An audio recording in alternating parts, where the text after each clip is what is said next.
আসসালামু আলাইকুম। রেসিপি স্টোরিজে আজকের রেসিপি আচারি গরুর মাংস। এটি খেতে এত সুস্বাদু যে একবার খেলে বারবার খেতে ইচ্ছা করবে। এটির স্বাদে ও গন্ধে দুটোতেই অতুলনীয়। একবার হলেও বাসায় ট্রাই করবেন। চলুন শুরু করা যাক। প্রথমে প্যানে সর্ষের তেল দিয়ে দিব।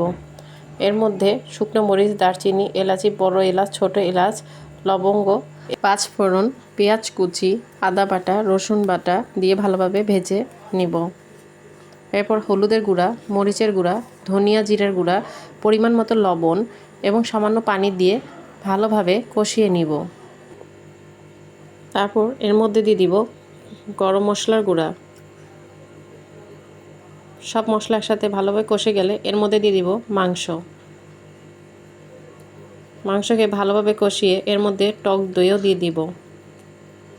তারপর সব কিছু একসাথে মিশিয়ে সামান্য পরিমাণ পানি দিয়ে ভালোভাবে মাংস সিদ্ধ হওয়ার জন্য এরপর ঢাকনা খুলে এর মধ্যে দিয়ে দিব গুঁড়ো করে রাখা 5 ফোড়ন, রসুন কোয়া, কাঁচা মরিচ এবং জলপাইয়ের আচার। আপনারা যে কোনো আচার দিতে পারেন। এরপর ভালোভাবে নেড়ে ঢাকনা দিয়ে ঢেকে দিব। এরপর ঢাকনা খুলে নেড়ে চেড়ে এটিকে চুলা থেকে নামিয়ে নিব। ব্যাস তৈরি হয়ে গেল সুস্বাদু ও মজাদার আচারি মাংস।